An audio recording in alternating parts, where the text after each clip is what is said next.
like you decide if you want to take the right path, or if you want to take the wrong path.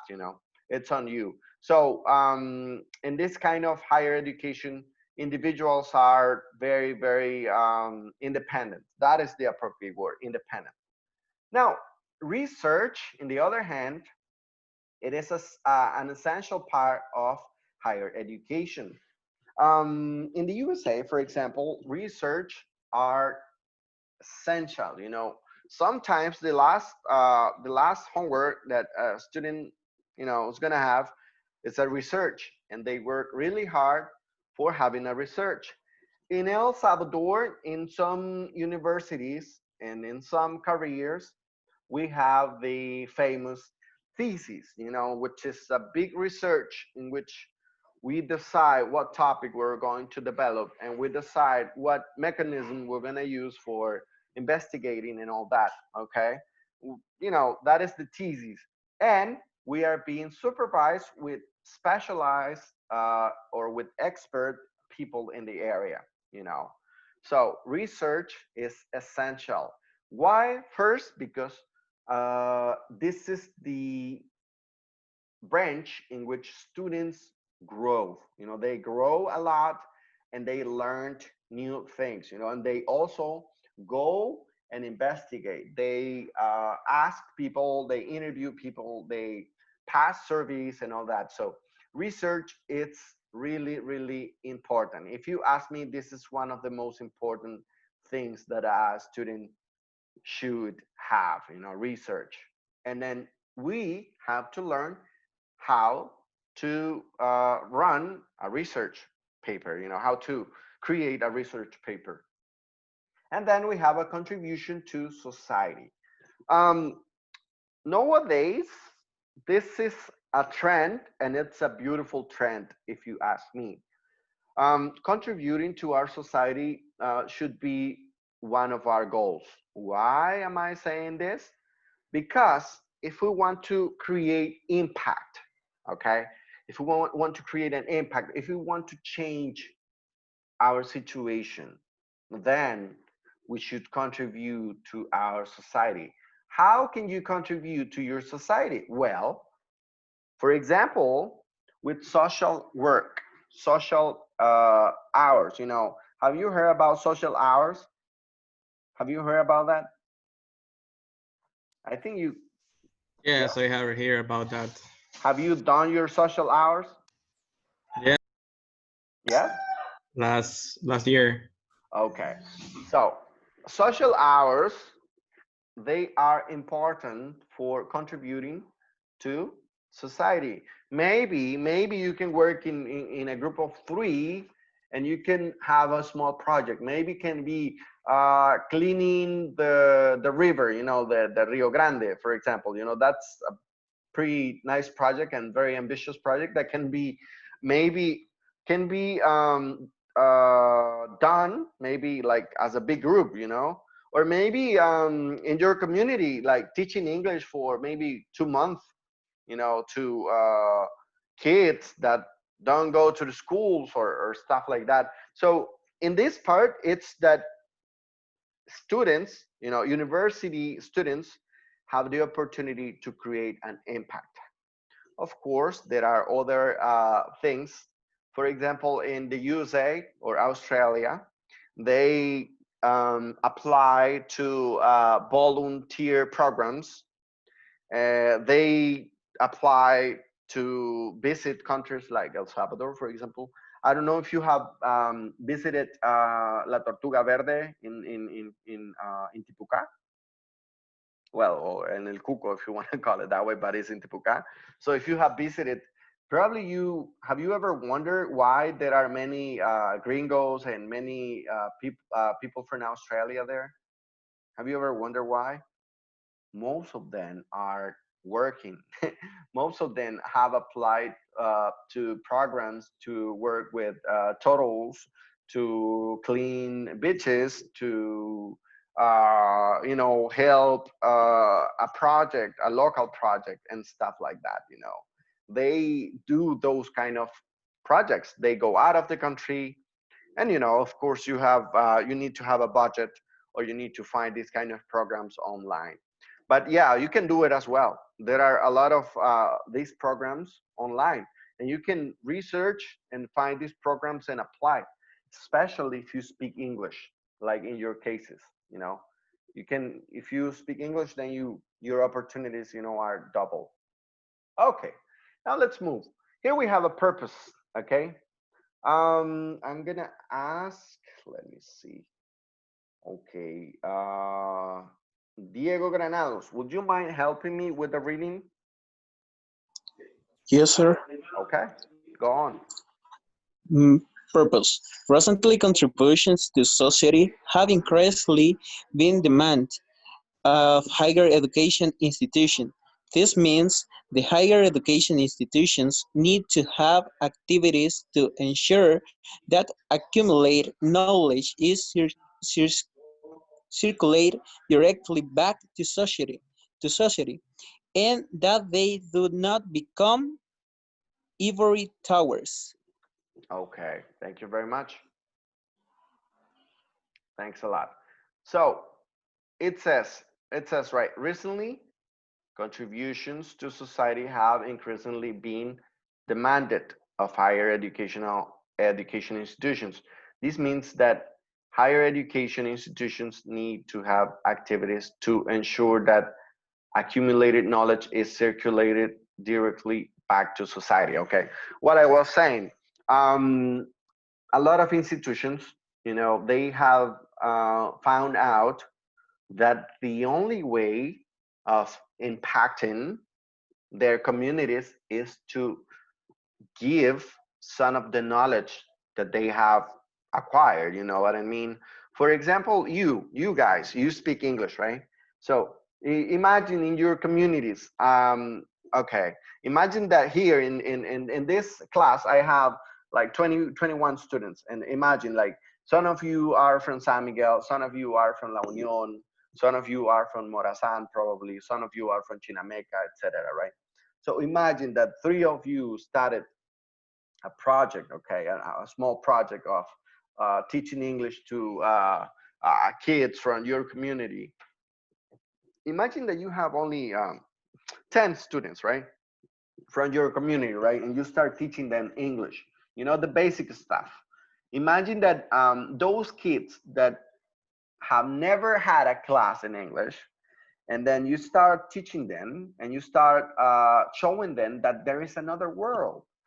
So probably these kids, they change their mindset, maybe they never thought about learning a new language, but since they listened to you, since they saw you as a neighbor and they saw your progress, you inspired, you become a person that inspires others, and that makes impact, in your communities. And that's how you really change a country. Okay, not with an army, not with the best guns, not with the best military stuff. You change communities with education. Okay, please put that in your brain and share it. Okay, the only way of changing a country is educating people. Okay, so that is one part. Now, all these three functions are intimately connected and none can be separated. So these three elements, education, research, and contribution to society, they are together. Okay, none of them can work without the other. Okay, so those are basically the base. Those are the basis, of higher education. Okay, keep it in mind. Now, here we have this. The normal progression into higher education is as follows. Okay, so we have secondary, okay, school, up to 16 years. uh General certificate of secondary education, it says. This is the the meaning of these words, you know, these letters. Now, you know, we normally have high school, okay, and then we go to university, okay. We have that option even in Spanish. Now, in the English or in the USA systems, for example, they have the same how can I scale, let's say. So we have elementary, you know, elementary school. Then we have junior. Then we have junior high, and then we have high school, and then we have university, or even we can have college. You know, so we have that scale. We have that scale. We have the same. We have the same scale in El Salvador. Okay, we have the same scale. This is just to letting you know that, but you probably know this. Okay. Now here it says further education. Okay, and this stands for associate degree or diplomas. Okay, that are normally for 2 years, as I mentioned it before. Okay. Then we have higher education, that is a study of a degree, that in your case is English, you know, that is in the USA. This is based on the USA. That is full time for 3 years, or part time for up to 5 or 6 years. Okay, this is in the USA. Now we all know that a career in El Salvador, it is basically 6 years. Okay, 6 years, counting the pre-specialization that we have. You know, normally back in time, we used to have the thesis work. You know, that it lasted only 6 months. You know, 6 months, and then you know you could graduate until next year. You know, and sometimes you could graduate the same year that you presented the thesis. All right. Now, then we have postgraduate education, which is the part after you graduate from English, for example, in your case, and then you become, or you can start a master's degree or even a PhD, which is higher than a master's degree, you know. Now, for a master's degree, the length of time that you're going to spend is just 3 years, you know, approximately. Now, in a master's degree, just you have to work in a thesis, you know. And then you have a PhD, which is in Spanish a doctorado, what we call doctorado, which is even more time. Uh, for a PhD, you normally study for 3 to 4 years, and sometimes more time. And this is the highest degree that you can have in education. Okay, this is the top. If you have wondered about the top, well, this is the top, PhD. For example, you're gonna become licenciados en idioma inglés. Okay, then you can become a master. You know, a master. You can get a master in translation and interpretation. You can study a master's on content design. I don't know. I mean, in whatever area you are interested, you know, in, you can study that. Now, after having a master's degree, then you can start a PhD, which is what we call a doctorado, right? Now, for this study, it's a little bit more expensive. So it is more expensive, and it is basically for people that is already working and they have, you know, or people that have some money and they, you know, have that opportunity. It is usually expensive, and it is normally in other countries, you know, like in El Salvador. I haven't heard about PhD, but in Mexico, I know that you can study a PhD. I know that you can study a PhD in the US, in other countries, even online, I guess, but it's a little bit expensive, you know, even in Spain. And also, there are some opportunities for scholarship as well. So let's move on. Now, here we have, it says development of human resources necessary for economic and social development. Okay, this is one of the part, okay? These are the roles of higher education. All right. I'm gonna ask a volunteer. I'm gonna ask, let me see. Okay, Katie Lopez, would you mind helping me with the reading? Katie? Yes. Okay. Development of human resources. Necessity for economic and social development. Higher education cannot just develop a small number of leaders. It is becoming important to expand higher education so that a wide range of human resources can be developed and the entire society's level of knowledge can be raised. Thank you very much. Okay, thanks a Mhm. lot. So, so we have this. It says development of human resources necessary for economic and social development. Higher education cannot just develop a small number of leaders. It is becoming important to expand higher education so that a wide range of human resources can be developed and the entire society's level of knowledge can be raised. Okay, this is extremely important, guys. I don't know if you notice how important it is, but nowadays, nowadays, in all the jobs that you want to apply, they are asking you for a degree. And don't believe me, but when you like start looking for a job, you're going to find out that all the places are asking, okay, are you studying in university?